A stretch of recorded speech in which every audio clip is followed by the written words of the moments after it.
นักปฏิบัติทั้งหลายในความรู้ที่เจ้าของบางที่ก็ไปจดจำอ่านมาแล้วก็ใส่จินตนาการตัวเองสรุปเอาความเห็นเจ้าของเป็นไงหรือแม้กระทั่งว่าปฏิบัติในตนเองแล้วอาจจะไปเห็นภาพนิมิตฝันต่างๆสั่งเก็บนำเขามาเข้าใจว่าเจ้าของเป็นผู้รู้อย่าลืมที่บอกให้ฟังเหมือนรู้มิอาจสู้หนึ่งอาจารย์ลืมเพิ่นรู้หลายกว่านั้นแต่ว่าเพิ่นถิ่มทั้งเบิดเลยจึงเรียกว่าหมื่นรู้มิอาจสู้หนึ่งอาจารย์ลืมเด้อนั่นแหละสังเกต ตัวเองให้ดีรู้ยังกระช่างบาดนี้ว่าอาจสู่รู้สึกตัวคนเฮาส่วนมากบ่รู้สึกตัวเองแต่ว่าเข้าใจว่าตัวเองรู้จึงค่อยไปหาตำหนิบุคคลผู้อื่นตำหนิเขาว่าเขาบ่รู้สู่เจ้าของเด้อีกอย่างหนึ่งคือว่าสังเกตเบิ่งตัวเองถ้าว่าตัวเองมีความรู้ผู้รู้หรือตื่นรู้ยังก็แล้วแต่เพราะว่าตัวเองใช่ล่ะความรู้ที่จะนำมาเป็นประโยชน์ให้แด่หมู่เหล่าสรรพสัตว์ทั้งหลายได้พึ่งพาอาศัยความรู้แห่งตนดูใสนี่เอาไปเทียบนะคนที่เข้าใจว่าเจ้าของรู้ใสความรู้ที่นำมาเป็นประโยชน์ต่อผู้อื่นใดอยู่ใสส่วนมากมีแต่นำความรู้นั้นมาทำลายตัวเองฟังดีๆรู้ว่ารู้ทั้งสั้นว่ารู้ทั้งสี่เห็นนั่นเห็นนี่รู้แล้วเที่ยวไปหาตำหนิคนนั้นคนนี้ว่าเขาบ่รู้ ส่วนมากมันจะเป็นทั้งสั้นเด้จนเข้าใจว่าตัวเองรู้เห็นนิมิตนั่นเห็นนิมิตนี่เป็นนั่นเป็นนี่แต่ส่วนมากบ่ค่อยแม่นบ่ค่อยเป็นนิมิตอันเกิดขึ้นจากจิตที่เป็นนิมิตเป็นเองส่วนมากก็เป็นนิมิตอันเกิดจากที่ตัวเองเคยคิดไว้ในการก่อนอ่านดักจินตนาการอยากเป็นอย่างนั้นอยากเป็นอย่างนี้เราคิดเอาไว้เมื่อ10 ปีที่แล้วสะสมความคิดเอาไว้สะสมความอยากเป็นเอาไว้สะสมเรื่อยจน10 ปีมาเนี่ยที่นี่เอาความเห็นที่ตัวเองสรุปต่างๆมาค่อยตำหนิผู้อื่นนั่นแหละจึงบอกว่าบ่มีคนดีที่ไหนบ่มีคนรู้ที่ไหนไปตำหนิผู้นั้นผู้นี้ดอกจังว่าจำไว้ดีๆพวกอันที่เข้าใจว่าเจ้าของรู้หมื่นรู้มิอาจสู้หนึ่งอาจารย์ลืมแล้วก็คิดเบิ่งบัดนี้อีกอย่างหนึ่งเทียบทางวัตถุธาตุเทียบทางรูปธรรมแต่ว่าเพิ่นบ่รู้เพิ่นคือสามารถที่จะสร้างประโยชน์หรือเป็นที่พึ่งให้กับบุคคลผู้อื่นได้ส่วนตัวเองที่ตัวเองว่ารู้ไม่แต่ความมานะเย่อหยิ่งแม่นบ่ล่ะใส่ความรู้ที่ตัวเองนำออกมาเพื่อให้เป็นรูปธรรมในวัตถุต่างๆอย่างเช่นการสร้างวัดการนำพาบุคคลทั้งหลายเข้าสู่สัมมาทิฏฐิเข้าสู่การฝึกหัดปฏิบัติธรรมใดใส่สร้างวัดอยู่ใส่สร้างกุฏิวิหารอยู่หม่องใดใส่สิ่งที่ตัวเองว่าตัวเองมีความรู้ได้นำแผ่กระจายออกไปแปรรูปออกมาเป็นรูปธรรมอยู่ใส่นั่นแล้วหลายๆคนที่จึงบอกว่าเลือกดีๆเด้อเลือกอาจารย์เพราะว่าอาจารย์บ่มีศิษย์ที่อาจารย์บ่เลือกลูกศิษย์ดอกส่วนมากก็คือลูกศิษย์เลือกอาจารย์เอามันแจบใจเด้อคือให้มันพวกเจ้าย่อมจริงๆคือพวกเจ้าย่อมรับเพิ่นได้จริงๆพิมพ์หน้าไก่คนแล้วขั้นคนอีกเด้อเทียบเบิ่งคักๆเอาย่อมจริงๆจึงมากแต่ถ้าเข้าใจว่าเขาไม่รู้ไปเข้าใจว่าล่ะแต่ว่าในที่ว่าเขาไม่รู้นั่นนะส่วนมากเขาเห็นแลเลือกหาอาจารย์เลือกสำนักเลือกอาจารย์มังหันนี่เนาะไปแล้วก็ไปด้อยค่ามั่งแล้วก็ให้ค่ามั่งให้ค่าเพราะว่าถูกตามความเห็นของตนที่ตั้งเอาไว้แมนทึกบานนี้พ พอแต่เพิ่นเว้าไปอีกแบบหนึ่งเพิ่นแสดงอีกแบบหนึ่งบ่ตรงกับที่ตัวเองยึดไว้เด้อด้อยค่านั่นฟังดีๆพวกเข้าใจว่าเพิ่นบ่รู้เพิ่นบ่รู้แต่ว่าเป็นที่พึ่งของคนทั้งหลายได้เป็นที่พึ่งของสรรพสัตว์ได้นั่นแหละนี่แต่ว่าความรู้นั้นต้องนำออกมาเป็นประโยชน์ได้บ่แม่นบอกว่าถ้าตัวเองรู้แต่ว่าบ่มีประโยชน์อันใดที่สำเร็จแก่ตัวเองมาเป็นประจักษ์พยานว่าเอาง่ายๆนี่คือเฮาเห็นอยู่นี่คือประจักษ์พยานตาเฮาเห็นคนมานั่งฟังธรรมตาเฮาเห็นอยู่นี่ตาเฮาเห็นคนมาทำบุญทำทานอยู่นี่ตาเฮาเห็นเพิ่นสร้างนั่นสร้างนี่ขึ้นมาเพื่อเป็นถือพึ่งพิงอาศัยของคนเดินทางไกลมั่งของคนทุกข์คนยากมั่งเทียบบัดนี้แล้วเข้าใจว่าต้องจะของดูเฮ้ยบ่แม่นดอกคุณขึ้นรถเมื่อน่ะ เข้าใจว่าล่ะเฮ้ยจังสั่นจังสี่เบาไปตัวเองยังช่วยตัวเองไม่ได้เข้าใจว่าล่ะตัวเองยังเป็นที่พึ่งกับตัวเองไม่ได้เลยแล้วมันจะไปเป็นที่พึ่งไผไม่เข้าใจว่าตัวเองรู้นั่นเข้าใจว่าล่ะมันจึงบอกว่าหมื่นรู้ไม่อาจสู้หนึ่งอาจารย์ลืมดอกนี่เอาไปเทียบเบิ้งบันจริงหรือไม่จริงเห็นว่าบางคนมันไล่สอนธรรมะผู้นั้นไล่สอนธรรมะผู้นี้ จะพึ่งป้ามาฟังทำก่อนเขาโอ้ยกูบ้าแล้ว มันอยู่ในอาทิตย์เดียวหนีซ้ำเห็นบ้าล่ะนั่นแหละภาษาอ่านมาแล้วจินตนาการเอาบัดนี้เอาฮอดพวกบ่จินตนาการก็ได้รู้เห็นนิมิตทั้งสั่นทั้งสี่ต่างๆแล้วเอาออกมาเบาโอ้ยอย่างนั้นอย่างนี้นะแล้วก็เข้าใจว่าเพิ่นบ่รู้สำเพิ่นเห็นบ่ล่ะเข้าใจว่าผู้เป็นอาจารย์บ่รู้สำเพิ่นน่ะสิได้สิ่งที่ตัวเองรู้แล้วนำออกมาสู่คนใดเป็นที่พึ่งของสรรพสัตว์ใดเห็นบ่ล่ะเว้าเรื่องเทพเทวดาแบบนั้นแบบนี้เนาะพากูไปเบิ่งเนี่ยนะ บางคนก็บอกออกแต่ยอดเด้ผมรู้สึกไม่ก้าวหน้ามึงสิก้าวไปใส่มึงบ่รู้จักปัจจุบันบอกมันมีแต่คิดเอาอดีตมาเป็นอนาคตอยากเป็นดุจดั่งองค์นั่นองค์นี้ที่อ่านในตำราเข้าใจบ่ล่ะมึงบ่รู้จักซะแล้วว่าต้องอยู่ในตนเมื่อไหร่ที่หนีออกจากกายเมื่อนั้นท่านจะทุกข์ทันทีเข้าใจว่าล่ะเพิ่นก็บอกย้ำอยู่สติปัฏฐานสี่กายเวทนาจิตจิตเวทนากายจึงจะเห็นสิ่งทั้งหลายทั้งปวงคือธรรมนี่จึงจะข้ามพ้นออกมาได้ เมื่อไหร่ที่นี้ออกจากกายท่านจะย้ายที่ทุกข์ทันทีแม่นบ่หนีออกคิดไปนั่นแหละเข้ามาหนีออกคิดไปหาองค์นั้นปฏิบัติแบบนั้นองค์นี้บรรลุแบบนี้องค์นี้บรรลุแบบนี้เพื่อนนี่นั่งอยู่ผู้เดียวก็คิดไปอยากเปลี่ยนแบบองค์นั้นนี่เป็นอนาคตไอ้ความอยากคือตัณหาว่าจากอยากลักษณะนั้นเป็นมณฑิฐิเพิ่มเขาเพราะมีการไปเทียบผู้นั้นบ่ดีเทียบผู้นี้บ่ดี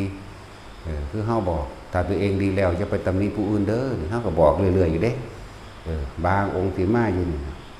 ผมอยากตำหนินั่นนี่ใส่เงินและทองเนาะกูถือฮอดเพชรอยู่แล้วเงินไผบ่ก็เลยว่าตัวเองเมื่อตัวเองปฏิบัติดีแล้วอย่าไปตีผู้อื่นอย่าไปตำหนิติฉินนินทาผู้อื่นแม้ขนาดเฮาจี้จังสิยังบ่รู้ตัวเด้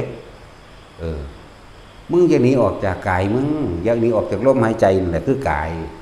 อย่าหนีออกจากนี้อย่าหนีออกจากความรู้สึกในกายปีติปราโมทย์อันใดอันหนึ่งเป็นเครื่องอยู่เพราะว่าเจ้าของปฏิบัติดีแล้วผมบ่ใส่เงินและทองเด้แต่ว่าผมใส่อันกาดเอาซั่นว่าหาแม่มึงบ่จังซั่นกาดกับเงินตัว โอ้ยนั่นแหละ บอกเตือนไปอยู่ทั้งใดก็สร้างอย่าไปตำหนิไผเด้อเขาก็บอกเด้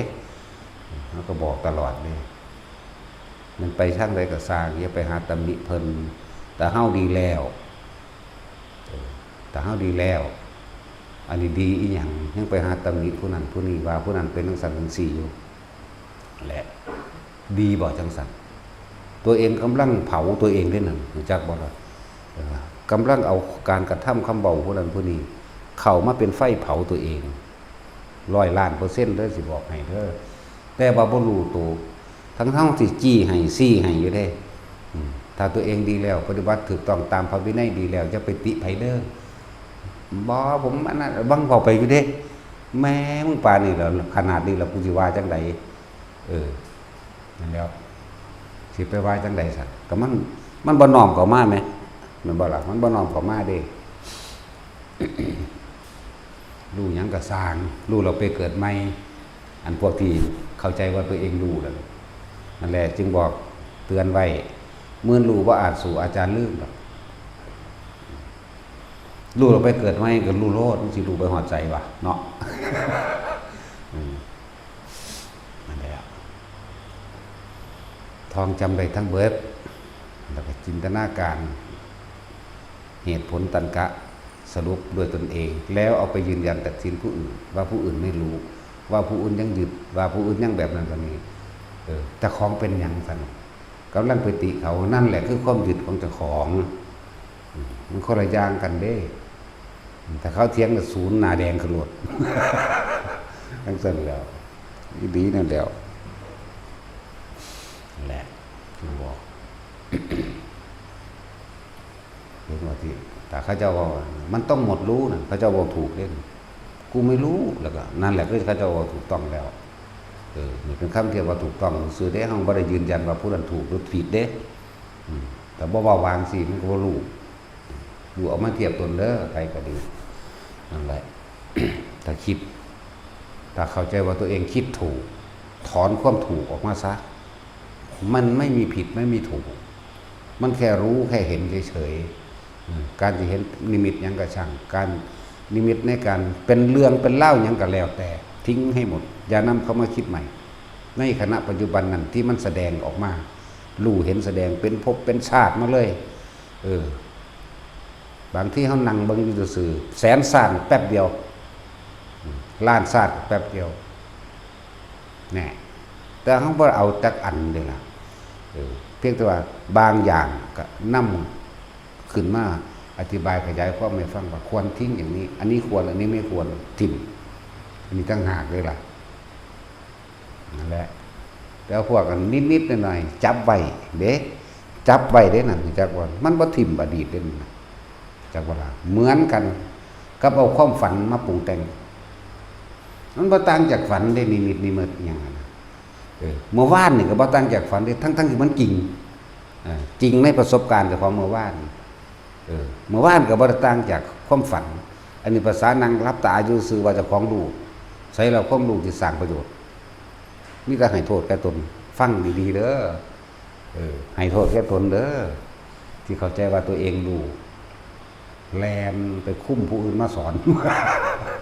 มันเห็นว่ามันหลายไล่แล้วเด้มานั่งใครมาคัดสมาธิใส่เฮาอยู่นี่ก็มีเด้สอนด้วยว่าสั่นทั้งดี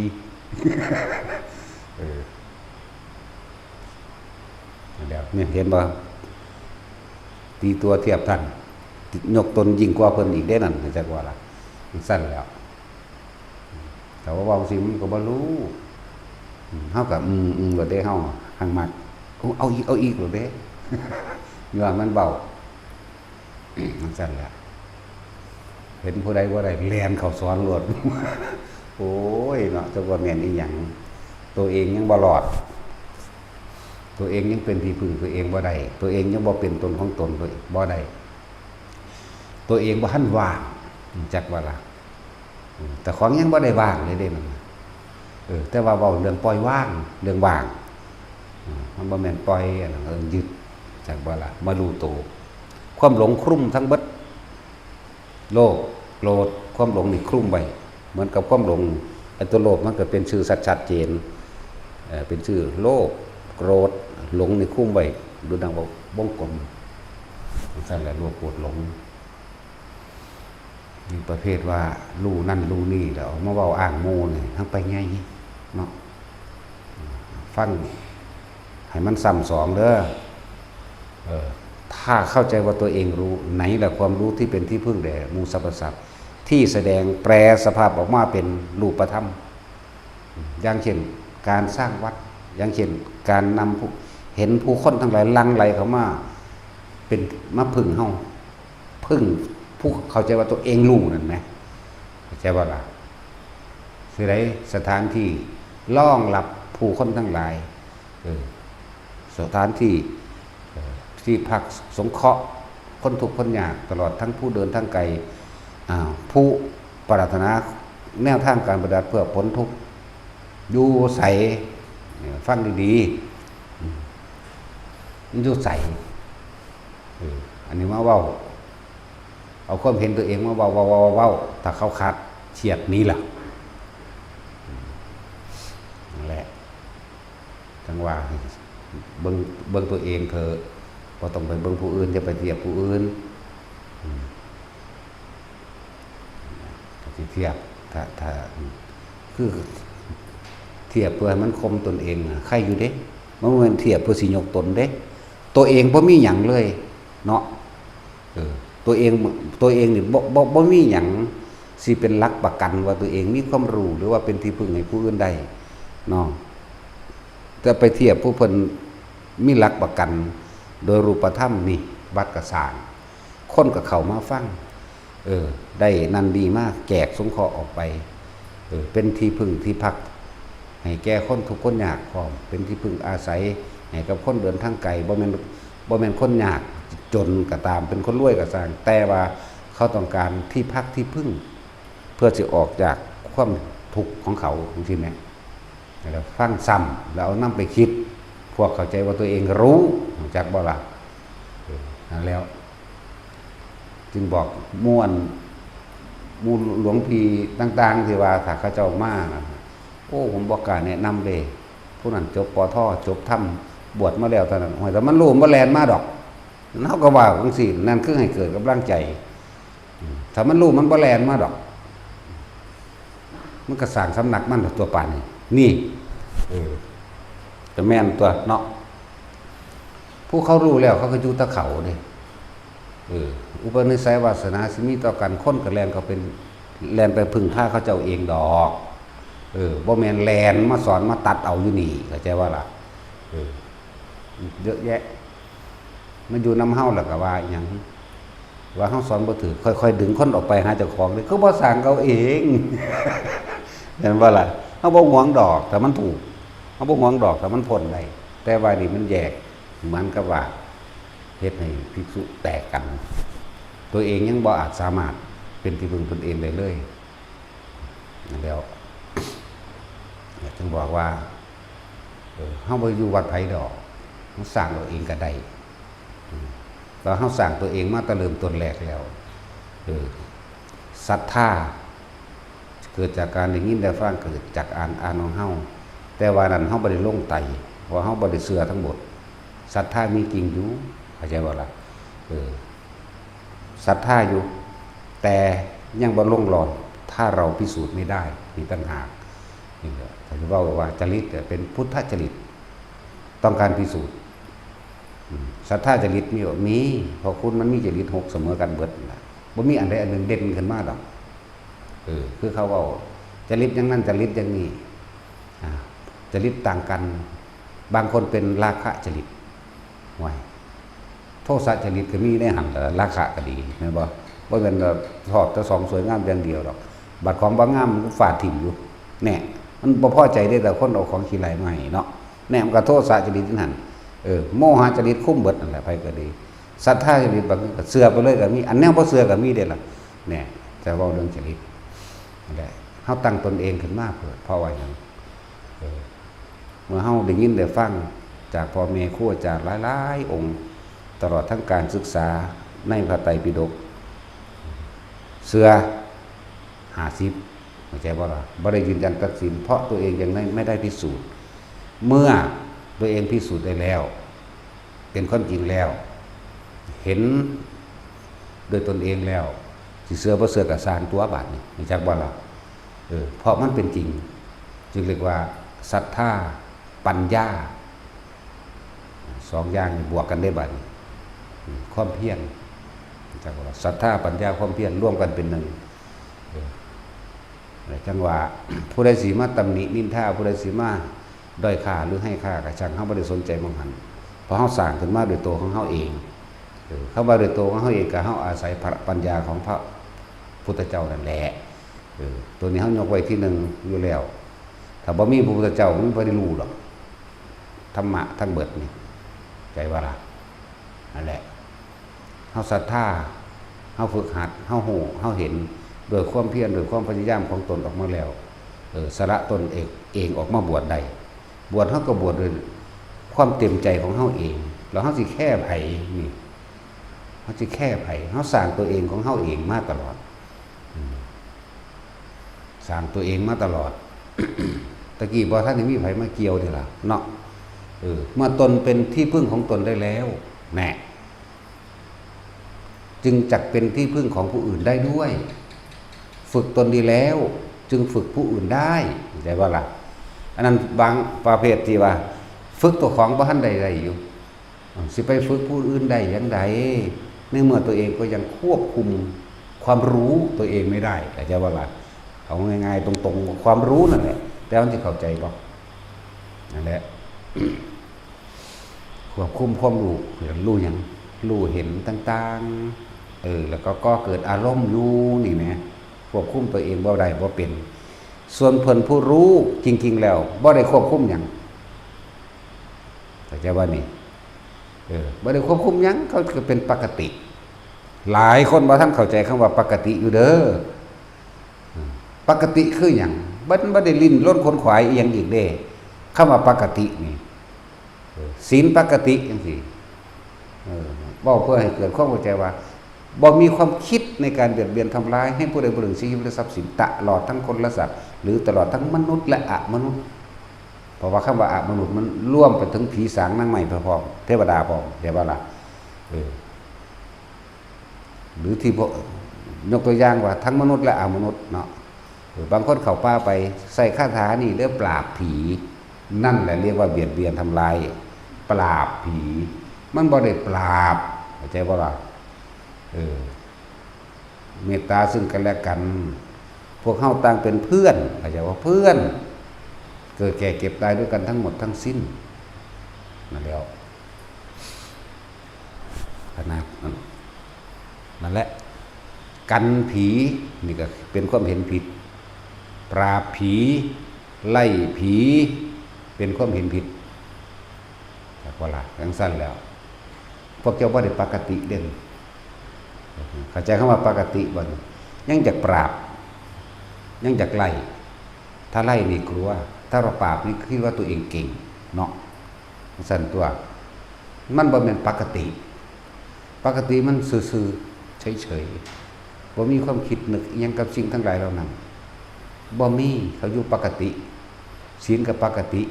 ใจกับปกติอย่างว่านั้นอะไรคำว่าปกติคือบ่ส่งความคิดออกไปหาเรื่องนั้นเรื่องนี้เลยนี่เรียกว่าปกตินั่นแหละอยู่ว่างๆกลางๆเป็นคำเบาเทียบเด้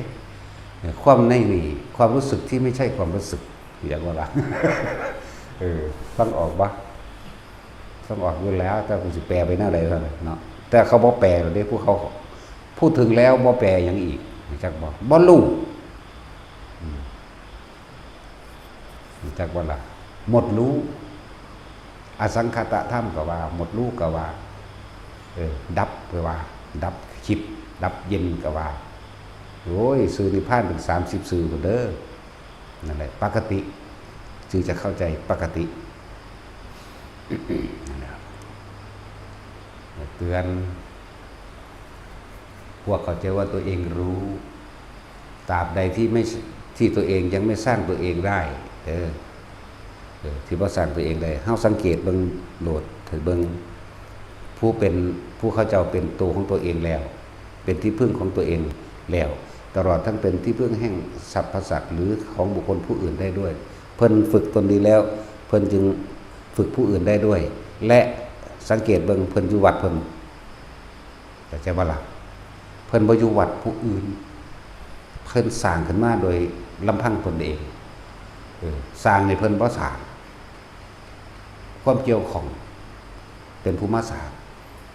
ศรัทธามาสร้างเข้าใจบ่ล่ะตัวเพิ่นเองเป็นปกติอยู่ที่ไหนก็ได้ ไม่มีที่อยู่อยากบอก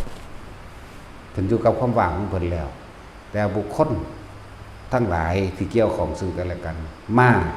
ก็เลยสร้างบุคคลผู้มีศรัทธานั่นแหละจะเป็นผู้สร้างเพิ่นบ่ได้ไปแสวงหาจัดหาเด้มันมาเองโดยมีอุปนิสัยรวมกันเคยกระทำเคยมีความสมดุลรวมคิดน้ำกันมาก่อนมีวาสนารวมกันอย่างไรว่าล่ะมีบารมีรวมกันอุปนิสัยวาสนาบารมีนั่นแหละเหตุปัจจโยก็เลยอารัมมณปัจจโยสิ่งทั้งหลายทั้งปวงย่อมเกิดแก่เหตุฝังเข้าไว้ในจิตใจในความรู้สึกอารัมมณะจากอธิปฏิปัจจโยเป็นใหญ่สหชาตปัจจโยเกิดพร้อมกันเจ้าละเป็นสิ่งที่ร่วมกันกับว่าเกิดร่วมกันจากว่าสหชาติบ่แม่นสหประชาชาติพวกสหประชาชาติพวกประสาทแดกพวกเคยขาดแล้วกันเนี่ยก็เอาภาษาบาลีอยู่ได้ไปตั้งสหประชาชาติร่วมกันตั้งสหประชาชาติร่วมกันหมายว่า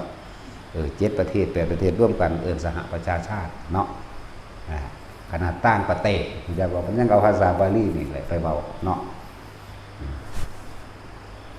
แพทย์ก็เป็นภาษาบาลีเลยเป็นภาษาหมอมันมาละเตือนพวกลู่หลายอยู่ผู้เดียวอยู่วัดอื่นพร้อม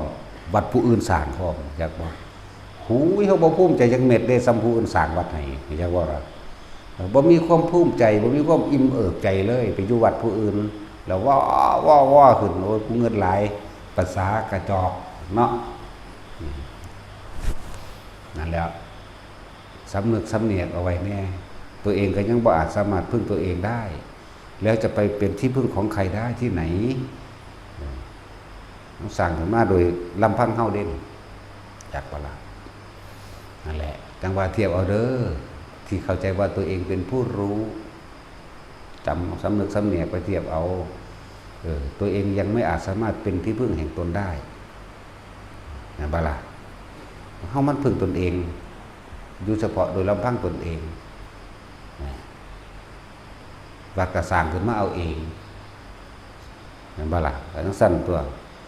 บ่ได้ไปแย่งสิ่งอยู่วัดไผเด้เนาะบ่มีไผเซิร์นมาเด้บ่มีไผเซิร์นมาแล้วก็บ่เซิร์นไผมาอีกมันก็เป็นขึ้นมาของมันเอาเองนั่นแหละพี่มันอยู่ในความว่างมันอยู่ในความมันอยู่ซื่อๆมาดอกจากบ่ล่ะมันทั้งมีดอกแนวดลบันดาลมาเห็นบ่ล่ะเทวดาอินพรหมพวกผีพวกเปรตพวกสัมภเวสีต่างๆเขาต้องการบุญนำเขาก็สะกิดญาติพี่น้องของเขามาทำบุญทำทานนำตัวเป็นบ่ล่ะของมันบ่ได้ตกข้างกับเพิ่นแต่ของมันยังตกข้างอยู่เด่นเริ่มตัวแรกก็ตกข้างความรู้ที่เข้าใจว่าตัวเองรู้นั่นแหละหมื่นรู้นั่นแหละแสนรู้ก็ช่างหมื่นรู้แสนรู้มันบ่สู้ความรู้สึกตัวหรอกมันรู้แสนรู้คนที่รู้สึกตัวอยู่เขาจะไม่ออกจากตัวเองออกจากกายตัวเองนั่นแหละเขาสิบ่มีเวลาไปตำหนิคนอย่างว่านี่รู้สึกตัวน่ะนี่แปลว่าหมื่นรู้แสนรู้ก็ไม่อาจสู้ความรู้สึกตัวในตัวเองบัดนี้ในหมื่นรู้ก็ไม่อาจสู้หนึ่งอาจารย์ลืมเพิ่นทิ่มบัดแล้วหนึ่งอาจารย์ลืมก็เลยถ้าสิไปเสพเสี่ยวยังกับเพิ่นเนาะพวกรู้ดีแล้วคอยไปตำหนิคนนั้นทีคนนี้ทีนั่นแหละไม่รู้อะไรเลยจากบ่ล่ะแม้กระทั่งตัวเองคือบ่รู้สึกตัวเองเล่นไปหายกวาทกรรมต่างๆจากผู้นั้นผู้นี้มาเว้าเนาะ อีหลีได้แล้วเขาบ่สร้างได้วาทกรรมจากผู้อื่นวาทะตัวเองนี่แหละ พ่อด่ากันด่าโคตรพ่อโคตรแม่โดนเด้เนาะไปบวชกูก็บวชมาเอาเองกูตัวแม่นบ่ล่ะศึกษาในตัวเองบวชมาเอาเองเกิดศรัทธากับศรัทธาของเจ้าของเองทั้งสั้นตัวปัญญาคือความเพียรของเจ้าของเองอันเป็นประสบการณ์ของเจ้าของเองพี่เด้ปัญญาบ่แม่นไปจำมากกับไผเด้แต่ก็อาศัยจักว่าล่ะอาศัยพระปัญญาอาศัยพระแนวทาง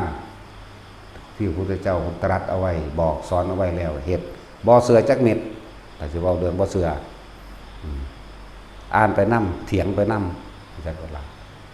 แต่ว่าในความบ่เสือพิสูจน์เด้แต่ให้มันได้สั้น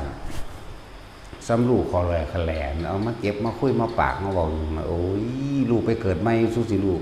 ลูกเถอะมันสิลูกแนวใดก็ลูกไปเถอะถ้าลูกไปเกิดใหม่ลูกเกิดอยู่ตลอดล้านๆก็สงไข่กันสู้ลูกไปสู้สิลูกหลายปานใดเนาะสั้นๆตานั่นแหละเตือนว่าถ้าว่าเจ้าของรู้นั่นตัวเองยังบ่เป็นที่พึ่งของตนเองเทียบเบิ่งตัวเองยังบ่มีอีหยังเลยในผลงานในสิ่งที่เป็นที่พึ่งของผู้อื่นใดนะบ่ล่ะตัวเองก็ยังพึ่งตัวเองบ่ได้ไหมมันบ่เข้าใจได้พึ่งตัวเองมันยังไปตำหนิผู้นั้นผู้นี้คือมันต้องพึ่งลมหายใจตัวเองน่ะนี่พึ่งตนเองเลยครับนั่นแหละมันรู้แสนรู้จะรู้มากเพียงไหนก็ช่างสู้รู้สึกตัวเดียวไม่ได้มันยังบ่ออกจากโตมันยังนิ่งเข้าใจว่านี่บัดนี้เหมือนรู้ก็ไม่อาจสู้หนึ่งอาจารย์ลืมเพิ่นทิ่มล่ะเพิ่นนำมาเว้าให้ฟังซื่อๆเด้เสือบ่เสือกะสร้างแล้วก็บ่ได้เงินเนาะปฏิบัติพระท่านถึงไหนของบางมันก็ต้องอาศัยเวลาเป็นเครื่องนั่นนำพิสูจน์ตัวเองนำตัวแค่หูยินได้ยินได้ฟังมาเอาเถอะว่าภิกษุนักบวชก็เหมือนกันเพราะท่านพ่อเดือนซ้ำเพราะท่าน7 มื้อซ้ำอยากอรหันต์แล้วมันเป็นจังได๋อรหันต์ยังบอกอยู่เนาะมันเป็นจังได๋หนอนะมันลอยองค์ลงหรือบ่ในความหมายของเขาเนาะพระอรหันต์นี่ต้องเป็นไปตามที่เขาตั้งไว้บ่พระอรหันต์นี่ต้องบ่ยิ้มบ่หัวบ่กินข้าวบ่เนาะหรือพระอรหันต์ต้องหออยู่เลยบ่หรือพระอรหันต์ต้องรู้ทุกอย่างบ่พระอรหันต์บ่รู้จักอย่างเด้รู้จักบ่เพราะมันบ่รู้ทุกอย่างดอกนั่นแหละเหมือนรู้ก็มีอาจสู้ถึงอาจารย์ลืมมันน่ะเพิ่นนำสิ่งทั้งหลายเหล่านั้นว่าอันนี้เป็นประโยชน์นำออกมาพูดอันนี้ไม่เป็นประโยชน์ก็ไม่พูดนี่ตั้งหากพระอรหันต์น่ะหมดรู้เข้าใจบ่ว่ามันไปยึดในความรู้พระอรหันต์ต้องตอบได้ทุกอย่างพระอรหันต์ต้องรู้ความคิดคนทุกอย่างบอกผู้รู้เราเรื่องกูบ่อยากงูโลดเขาเจ้ามีวิธีเขาเจ้ากำจัดของเจ้าเองดอกเนื่องสั่นนั่นแหละต้องรู้จักเบิดบอกต้องรู้จักสัตว์นี่เกิดตายแบบไรบอกต้องรู้จักความคิดผู้นั้นผู้นี้บอกนั่นบอกต้องจะเป็นแบบนั้นต้องเป็นแบบนั้นบอกโหยากกว่ามันเป็นแมงเด้เนาะบ่เป็นยากกว่านั้นยากเนาะแต่ในความคิดของเขายากต้องลอยอยู่เลยต้องหออยู่เลยบอกหรือบ่กินข้าวต้องเว้ามวนๆคุณโยมบอกแล้วแต่หีแมงเด้อนั่นเนาะแต่ก็ตำนี้มาเด้จะไปใส่บาตรให้มันแดกกูบ่แดกก็ได้หรอกกินข้าวเทวดามันก็ได้บ่ได้สะทกสะท้านเลยนั่นแล้วประสบการณ์ที่เฮาเองเป็นเองประสบมารู้มาเห็นมาโดยลำพังตัวเฮาเองอะไรจังว่ากูไปอดอยู่ในป่าในดง 3-4 เดือนสู้เห็นน้ำกูบ่แม่นบ่ล่ะแต่เฮาบ่อยากเว้าแต่ก็เว้าบ่ได้อยากเว้าแต่ก็เว้าจักบ่ล่ะย่างเข้าดงเข้าปูเข้าป่าแล้วมันยุ่งกัดหังเถื่อมันนั่งโดดแล้วแม่งดินหมาเต็มอยู่ก็มีจักบ่ล่ะแม่งดินหมานี่แม่ฮอดยามซื่นๆออกมาโลด เต็มอยู่มันก็มากินขี้เครือไข่เฮานั่นแหละแมงดินหมาดีแต่ว่ามันบ่เข้าดังเข้าปากเข้าหูมันก็มาสุดฮอดคอเท่านั้นสุดอยู่นี่บ่ขึ้นแล้วบ่เลยขึ้นมานี่ก็แปลกอยู่แล้วแต่มันสิเข้าเด้จังซั่นของมันบ่ได้ตั้งใจของมันบ่ได้ฮู้เด้ตอนที่มันเป็นเห็นบ่ล่ะมันซึ้งลึงมันบ่รู้เลยออกมาแล้วจังเว้าได้เวลามันเข้าของมันเองอ่ะมาจังมาเคลียร์ออกตัวบัดเคลียร์แมงดินหมาโอ้ยแต่หิวมากค่ะกี้แมงกินได้เนาะเนาะตัดสินเฮาโอ้ยมันหิวแม่นกินหอดแมงดินหมาพุ่นเด้มันบ่กินจังเทื่อดอกเคลียร์ออกแต่ดอกไปเกี่ยวเท่าๆกัดกินแมงเบิดคือกันแล้วมันหิวเว้ยไอ้สิหูดอกมักแนงไอ้กีกมักแนงออกมาอันกอแนงอันน่ะจักแนงบ่เด้อเนี่ยกีกกินตัวอ่อนๆมันตัวเฟี้ยนๆแน่ดอกเฟี้ยนก็กินมันกินได้มันสิตายฮู้จักบ่จังซั่นดอกนี่เฮาไปประสบพบเห็นจังซี่เฮาสิเงิดไผล่ะว่าล่ะมาคอกมันก็บ่ได้มีได้อยู่เทิงภูเขาคักๆหรอกมันมีแต่ทั้งตีนผู้นึงเด้แล้วก็เป็นหม่องได้ว่ามันมีของมีทั่วไปมาก้นโคกมันต้องแรงมาข้าวสารมันน่ะแสดงเบิดตัวแต่มันหิวมาแล้วโอ้ยกล้วยปลาฝาดคือสิตายฝาดปีอยากว่าผู้ใดบ่เคยกินไปกินเบิ่งเด้อฝาดแบบปีนี่มันธรรมดาเด้แหดข้อคือหยังนี่แหดข้อขึ้นฮอดหัวสมองมันธรรมดาว่ะแล้วบางคนมันสิตายมันบ่ได้มีหยังเด้ปั่นกินเอาปั่นกินเด้นั่นน่ะจักว่าเอาก้านมันหักลงมาแล้วปั่นแห้งมันก็บ่ได้มีเด้นั่นแหละจังว่าประสบการณ์เฮาเป็นผู้ผ่านเป็นผู้เห็นมาเอาเองจะไปเงิดไผสิไปแค่ไผอย่างนี้นั่นแหละเฮาจึงบอกว่าบ่ได้แค่ไผบ่ได้เงิดผู้ใดขนาดนั้นแหละก็ใส่พวกบ้านบ่บ่ม่วนบ่ล่ำนกหาหีแม่มึงบอกนั่นว่าซั่นคือเฮาเว้าหมู่บ้านเนาะบ่ผู้หญิงเว้าลุงหำไม่ทิดหำบ่แล้วก็ยังว่าพระหำอยู่ปู่หำว่าเฮาเว้าลามกหีแม่มึงบอกซั่นแล้วนั่นแหละจึงว่าบ่ได้เงินภายอันเว้านี่ผู้ใดข้อขาดอยู่บ่เด้นั่นว่าซั่นมีผู้ใดสีกออกเป็นสิ้นอยู่บ่เอาไปสวดกินนะแต่สิใส่ผักแพรวเนาะก้อยตับมันกินมันสีกออกมาโลดอันจังนั้นก็ออมใส่ผักใส่แบบนี้เดี๋ยวมื้อนี้คือสิเล็บเมื่อยมันนอนซะมันเล็บเมื่อยแค่นี้บ่ได้เสี่ยวมันก็แล้วกันหน้าที่คนให้เห็นหมู่เพียงสิใจมันตั้งมั่นบ่แห้งบ่กายบ่ทันไหวซื่อเด้อ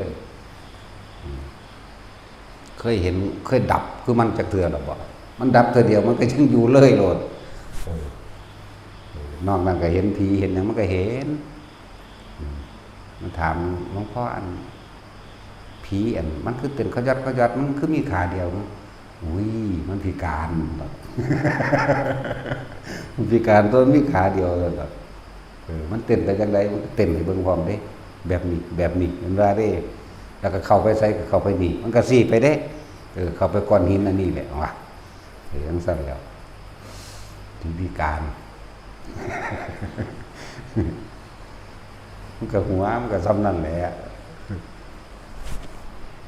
แม่ซี่ยังเข้าเสามันนี่มันก็เห็นเด้เขาคือย่างเข้าบ่ได้เงินมาอยากเข้าบ่คือสุขเขาเข้าบ่ได้ตัวมันมีประตูครับนั่นแหละเขาก็มันก็เก่งอยู่เด้อย่าว่ามันเก่งเด้แล้วถือฟ้ามือรู้ไปยะเลยก็ธรรมดาเขาฝึกตนของเขาเองถ้าเป็นเด็กหน่อยผู้อื่นมันบ่ทนสึกหนีเลยเด้เห็นบ่ล่ะถือฟ้ามืออยู่เรื่อยเด้บ่ได้ตีค่อยๆเด้ดังปียะเลยเด้นั่นแหละภาษาบาดมาเทียบเบิ่งคนบางคนบาดแค่เฮาเตือนให้กลับใจนิดๆนึงเครียดล่ะเนาะ นั่นแหละพวกผู้รู้จะว่ารู้เหล่านี้ เพราะว่าจะบอกว่านักปฏิบัติทั้งหลายเขาจะเวียนนี้ออกจากกายเด้อท่านี้ออกจากกายแสดงว่าใหญ่มังทุกข์แม้นไปภาวนาตามดงตามป่ากระสานไปเที่ยวไปตามผู้ตามเขาความคิดพวกเจ้าโอ้สิเฝ้าไปบ้านนั่นสิเฝ้าไปบ้านนี้ทุกปัดใหญ่มังทุกปัดจากเวลาเล่งเวลาใส่ยานคำยานมืดมองดูเนี่ยออกจากกายวัดเด่นแต่อยู่ในกายเฉพาะรู้ลมหายใจเขาออกหรืออยู่ในอาการปิติปราโมทย์อันใดอันหนึ่งนี่บ่ทุกข์แล้วก็คือมีสติรู้สึกโตพร้อมแล้วบ่ได้สร้างภพพร้อมเด้อจากว่าล่ะบัดสิตายมาใจสิขาดคนเข้าสู่ลมหายใจคือเก่าเสี้ยวขณะเดียวใจขาดตายกับลมหายใจดับเลยจากว่าล่ะจังซั่นแล้วนั่นแหละจังบอกว่าพวกเจ้าสิไปแสวงหาอยู่ไสมันบ่ได้อยู่ข้างนอกคำว่าปล่อยว่างมันบ่ได้อยู่ข้างนอกคำว่านิพพานบ่ได้อยู่ข้างนอกคำว่าดับเย็นคำว่ากิเลสนิพพานมันบ่ได้อยู่ข้างนอกเด้พอเข้าไปคิดหาข้างนอกแล้วก็บ่อยู่นำครูบาอาจารย์อีกบ่ได้อยู่นำผู้ที่ตายไปแล้วหมายถึงพระอรหันตเจ้าทั้งหลายมีพระพุทธเจ้าเป็นต้นแล้วก็บ่อยู่นำผู้ที่ท่านบ่ได้เกิดหมายถึงพระพุทธเจ้าองค์หน้าเข้าใจบ่ล่ะมันบ่ได้อยู่เมืองหันทั้งสั้นแล้วความคิดของเจ้าของเองแสวงหาเมืองหันเมืองนี้อยู่มันไปเกิดใหม่เบิดแล้ว ฝึกตัวเองก็ฝึกอยู่ในลมหายใจนั่นแหละมันนั่งเห็นเองดอกแต่พอไปก่อนดีว่าดีจะเอาคำบอกห้องนี่แหละไปปรุงแต่งได้บ่ว่าเจ้าของเฮ็ดเป็นอย่างสั้นเด้เห็นแต่ของหายใจกับเห็นจากลมหายใจกับเห็นความคิดกับอีกอันหนึ่งรู้นี่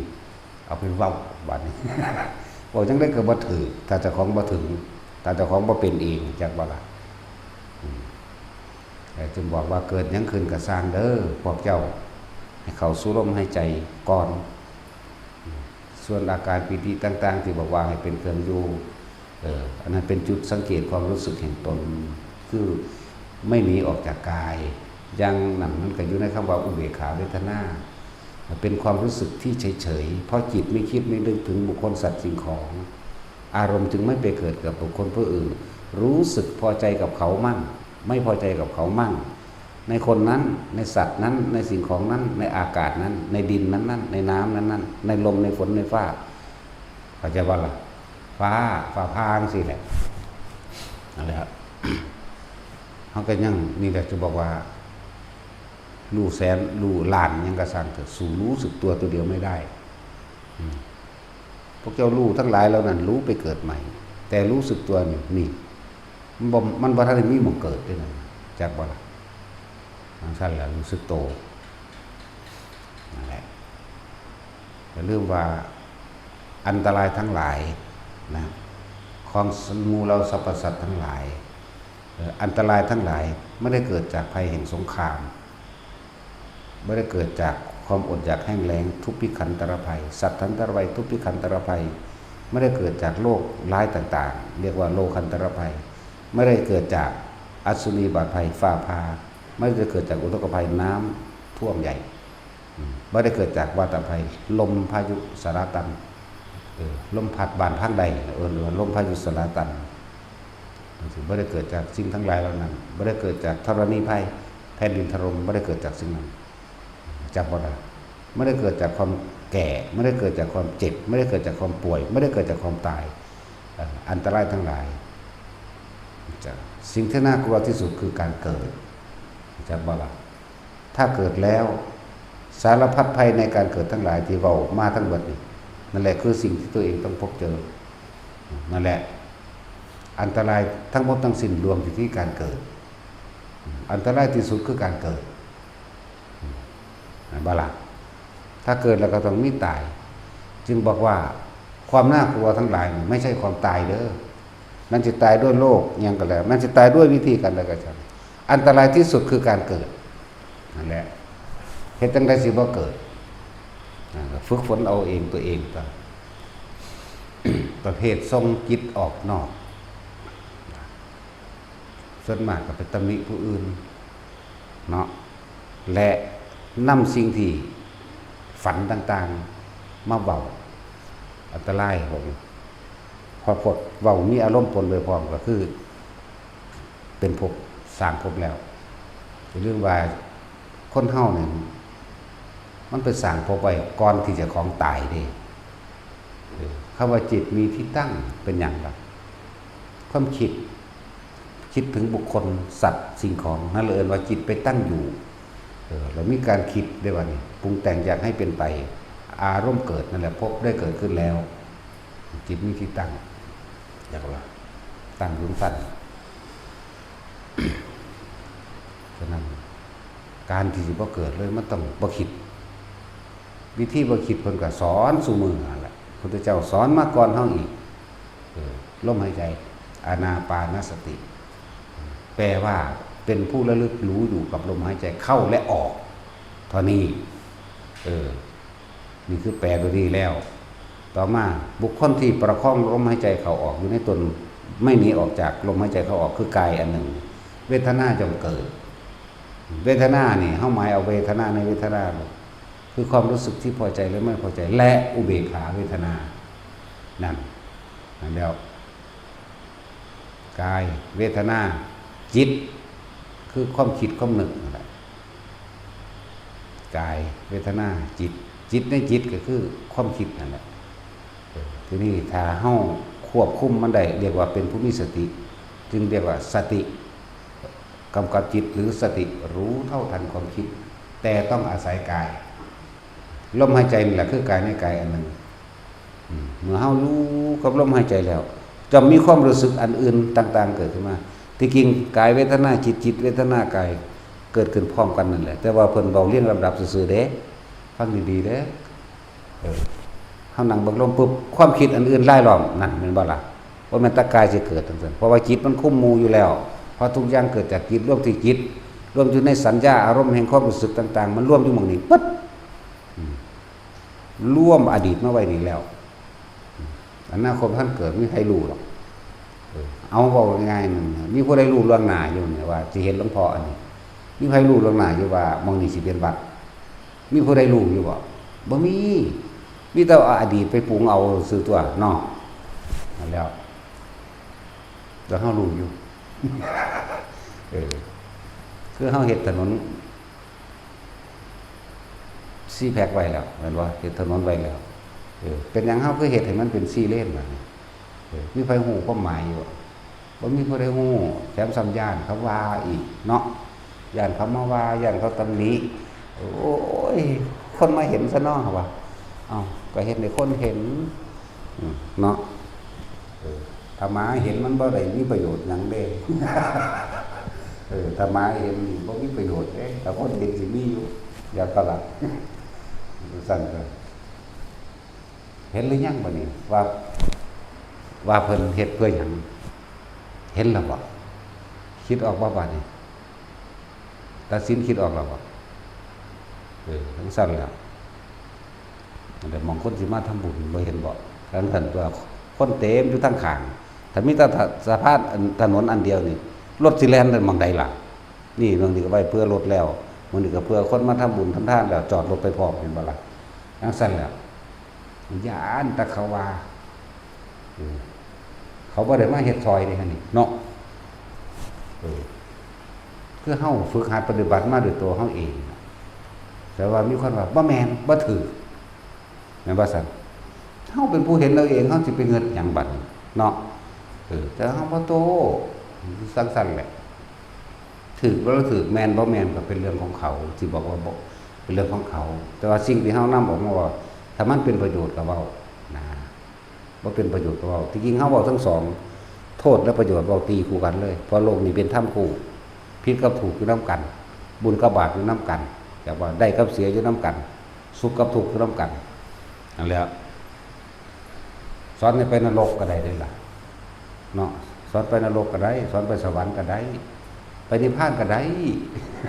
สั่นแล้วสิยากหยังหลักของคนก็ลึกพึ่งพืชแล้วก็ไปตัวนรกก็เลยดูเขาจนเกิดความเคยชินด่าคนอีกบลึงถึงถือโมโหตาดูตาแดงเขาฆ่าคนไปทีล่ะ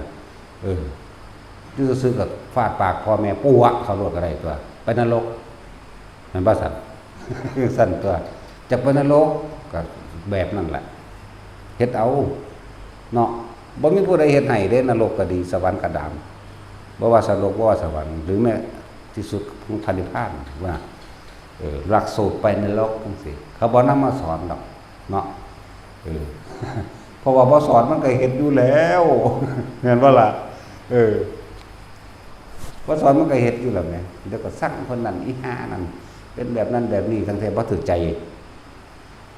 นั่นแล้วบ่ถูกใจเด้น่ะคนเฮาสิถูกใจกันเพราะว่ามีผลประโยชน์นั่นว่าล่ะ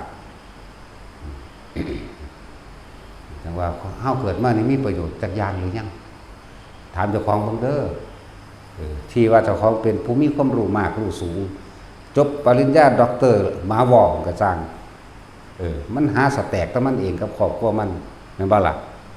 อย่าเข้าใจว่าเจ้าของมีประโยชน์เด้อนั่นแหละคนเฮาสิมีคุณค่าและมีประโยชน์อันสูงสุดคือได้ทำอะไรเพื่อผู้อื่นโดยไม่หวังสิ่งใดตอบแทนนี่คือคนมีประโยชน์เรื่องสั้นตัวสาหาอยู่ให้กินแต่ไปหาดูถูกคนซื่อเนาะบ่ดูถูกตัวคนดอกดูถูกหมาพร้อมเรื่องสั้นตัวแต่แม่นแล้วถ้าสมมุติว่าหมาเฮามั่งโอ้ยสมมุติเป็นหมาล่ะสันดานหมาไอ้โลดล่ะเนาะสั้นแล้วพวกรวยๆนั่นแหละคือเข้าใจว่าเจ้าของมีประโยชน์ล่ะเนาะทั้งรวยทั้งโกงหลายๆทั้งทำลายได้ดีเนาะทั้งเฮ็ดสารเลวเลยเยอะคือสารพัดช่างเป็นทุกอย่างนี่สารเลวคือจังว่านี่ สารพัดช่างกับสารพัดเลวเห็นว่าสั่นทั้งสั่นแล้ว แล้วเอานำไปคิดเด้อผู้ใดว่าตัวของมีความรู้แล้วสิ่งที่เข้าใจว่าตัวเองมีความรู้ได้สร้างประโยชน์กับผู้อื่นอีกหรือยังอันเป็นรูปธรรมพร้อมนามธรรมพร้อมทั้งสั้นละนั่นแหละเอาไปพิสูจน์ตนเองตัวว่าแต่ของเก่งสอนเก่งทั้งสั้นทั้งสี่บ่มีหอดหม่องสิอยู่เนาะเพราะมันสอนเก่ง คิดเอาเองเทียบเอาเองตัวชัดเจนหรือยังแต่ละคนที่เข้าใจว่าตัวของรู้ชัดเจนหรือยังแล้วไปเทียบเบิ่งเด้อใส่ประโยชน์ที่อันเกิดจากความรู้ที่ตัวเองว่าเข้าใจว่าตัวเองรู้ไหนอยู่ใส่ตัวเองยังบ่มีหม่องสิอยู่เป็นตัวของตัวเองเลยเนาะแม่นบ่ล่ะซั่นแล้วเขามันเฮ็ดเอาเองเบิดสุอย่างแล้วเด้ว่าซั่นสิว่าฝึกตนดีแล้วจึงฝึกผู้อื่นได้ด้วยบ่มันบ่แม่นว่าบ่ผ่านการฝึกตัวของเลยเพิ่นเว้ามาเรื่องนี่เอาชั้น1 2 3 4 5 7 8บ่ได้เชื่อจักเม็ดกูต้องเฮ็ดซะก่อนจังเอามาเทียบเป็นแบบนี้ความรู้สึกแบบนี้ซื่อว่าจังซี่เด้จังเอามาเทียบได้บัดปีติเอาเรื่องฌานจักหน่อยวิตกจังซี่ยังมีการคิดอยู่วิจารณ์ก็คิดประคองในตัวเดียวไว้ปีติเกิดแน่เป็นสุขเอกคตานะจะเป็นอารมณ์ตั้งมั่นเป็นหนึ่งอยู่ในอันตัวเดียวนี้แบบนี้ชั้นที่สองมีแต่ปีติ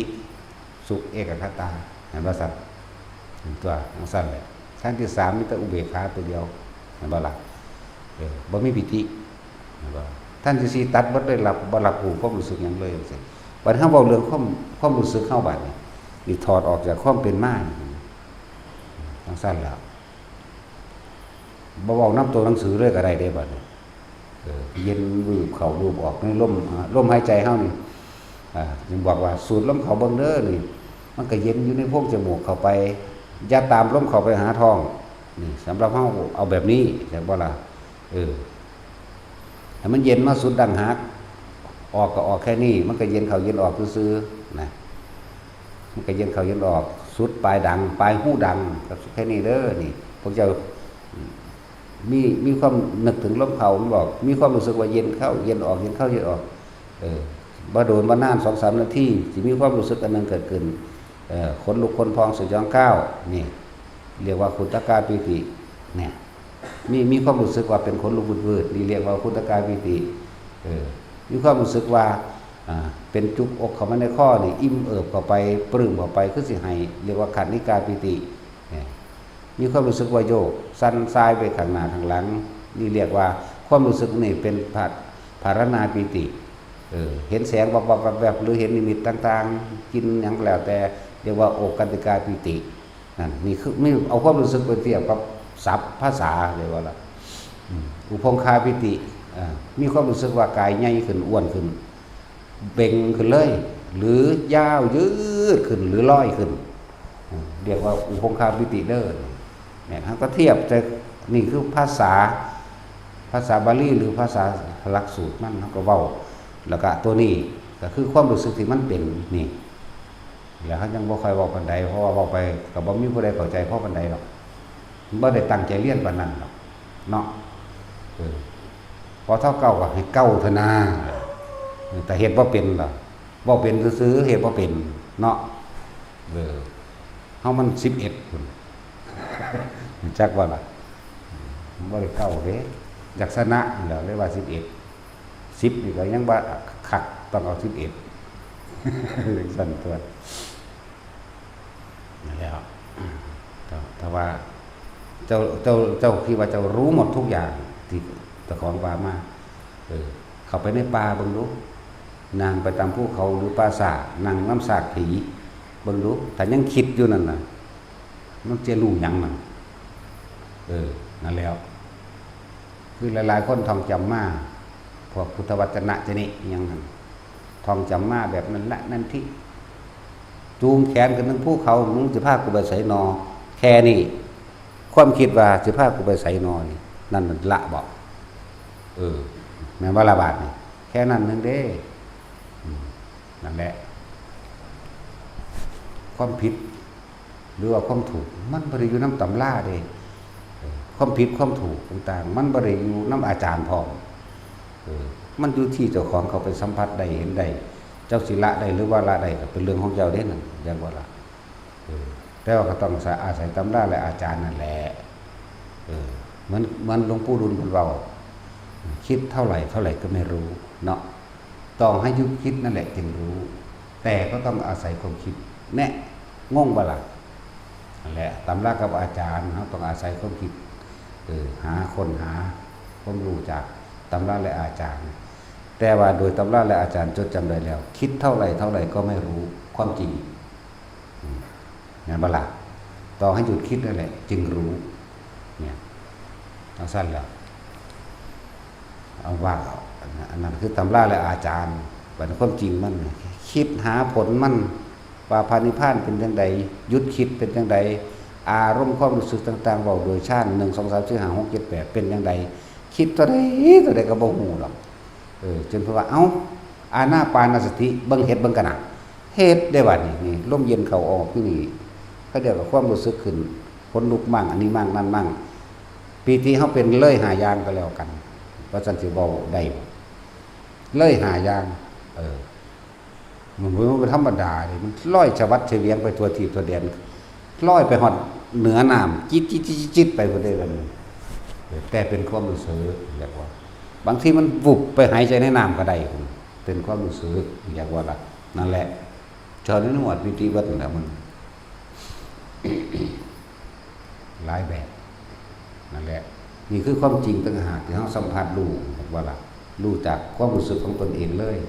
วันนี้เอาตำรามาเทียบต่างหากตำราต่างหากรู้จริงต่างหากต้องเกิดจากความเพียรพยายามของตัวของเองความเพียรหรือประสบการณ์ตนเองนั่นแหละความรู้จากว่าอันนั้นเป็นแนวทางที่เพิ่นบอกคือเฮาไปเรียนหนังสือนั่นแหละเรียนจบป .6 แล้วก็มาดำหน้ากินอยู่เด้บ่ได้2 1เป็น2 2 2เป็น4เด้เนาะบ่ได้2สุดคูณเด้วิชาปลูกอ้อยจังซี่ก็ในหนังสือก็บ่ได้นั่นเด้เนาะคือปลูกไปโลดปลูกมันดำหน้าจังซี่เนาะก็คือดำไปโลดตอนเฮาดำหน้าอยู่ก็บ่ได้มีวิชาหยังเข้ามาในหันเด้เดี๋ยวก็ยุ่งกัด เดี๋ยวก็หีนกัดเดี๋ยวก็พวกนั้นลกกาทอกบ่ดีเนาะขาดหัวโกนพี่ความจริงมันจักว่าล่ะทั้งสั้นตัวจบปริญญาตีโทเอกดอกหมากระซัง นั่นแล้วความจริงมันตัวเองปีเด้เขาไปนั่นเอาเหมือนกันกับพวกเรียนจบสูงๆนั่นแหละสิได้ประโยชน์อันจากการที่ตัวเองไปเรียนมาเพราะมันเอาไปหาดูถูกคนเข้าใจบ่ล่ะบางคนจบปริญญายังกระช่างเถอะไปดูถูกผู้บ่ได้เรียนแต่เขาคันเฮ็ดหน้าขายเข่าก็ได้ขายแตงโมก็ได้เนาะเลี้ยงง้อเลี้ยงควายขายง้อขายควายขายฝุ่นก็ได้แม้ว่าสั่นขายมานั่นนี่ก็ได้เพราะเขาใส่กำลังของเขาทั้งนี้เห็นว่าได้ละไปสมัครงานทางใดบ่เหมาะสมกับเงินเดือน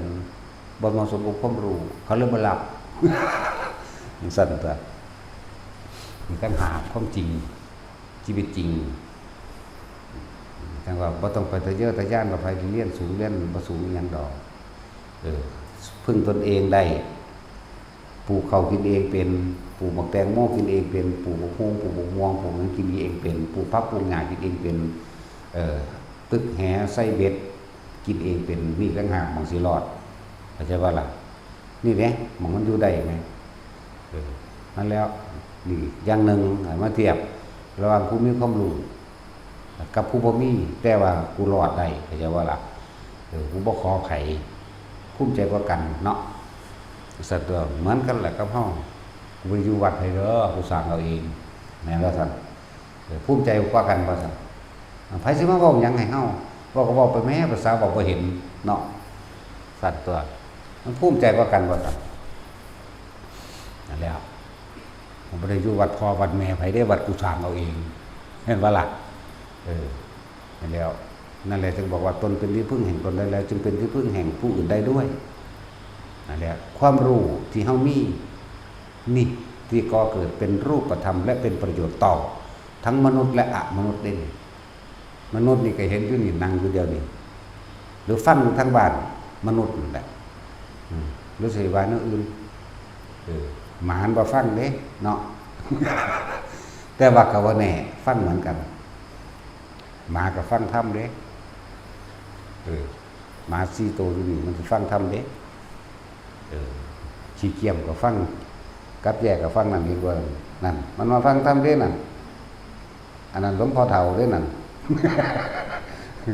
รู้สึกหรือจะปู่ศรีสิแท้ตัวนั้นบ่อันนั้นแหละนั่นกับแย่ของแท้เด้นั่นจังซั่นแหละเห็นบอกมันบ่ค่อยห้องเด็กกับแย่ตัวนั้นมันยันรบกวนธรรมะเห็นบ่นี่แต่จุ้ยเราได้เห็นบ่นั่นก็นั่นแล้วก็ว่าสิปู่ศรีบ่แท้มันจังซั่นแหละพวกขวางถ้ำเขาบอกหยังมากับตำหนิความนั่นความนี่จังว่านี่แหละเอิ้นว่าเสียงปิดโทรศัพท์เด้อจะแทรกขึ้นมาเด้อหรือว่าอย่ามาขัดมันนี่เด้อจังบ่ล่ะมันสิต้องออกกันนะมันก็ตกขึ้นแล้วจังซั่นแล้วว่ามึงอดเอาเด้อซ้ำมึงตาย ตายแล้วให้มึงได้ไปสวรรค์มึงกระจำกระแสเสียงธรรมนี่ไปนี่ล่ะมนุษย์และอมนุษย์ก็เลยฟังอยู่นี่แหละว่าจริงๆเด้น่ะนี่เห็นว่าเว้าจริงๆบ่ได้เว้าปลอม โอ้คำบอกปลอมจักมันสิเป็นจังได๋เนาะบ่แม่นพลาสติกแม่ ที่บอกว่าตาสิน อาหารปลอมคืออาหารที่ทำด้วยพลาสติกเนาะแต่ว่าคำบอกปลอมจังเป็นได เป็นคำแนวใดเนาะแล้ว กับแจกับฟังบางตัวมันตกมาตายต่อหน้ามันจะปีแล้ว2 ปีแล้วมั้งที่โตมันตกลงมาตายแล้วนะห้วยบักฮานี่เท่านั้น เป๊ะลงมาตายซ้ำโอ้ยแต่กระสังมันต้องไปสวรรค์อยู่แล้วพวกนี้สิไปใส่ พวกอยู่ต้อนหน้าเฮาเดี๋ยวนี้ กับแจไปสวรรค์ ตัวนึงอยู่พุ่นอยู่วัดทิพย์ตกปุกใส่ต้อนหน้านั่นแหละตัวอยู่วัดทิพย์ก็ดีเดี๋ยวมันก็ต่อของมันอยู่เด้พวกนี้ก็อยู่นี่ตกใส่หน้ากับแจจริงๆเฮาบ่จำเลยแต่ว่ามันบอกให้เฮาจำ มันมาสะกิดให้บอกเป็นตัวอย่างให้คนฟังอยากอายกับแก่เนี่ยเด้อ 2 3แล้วเด้กับแก่ขี้เกียจก็เลยหลายแล้วล่ะ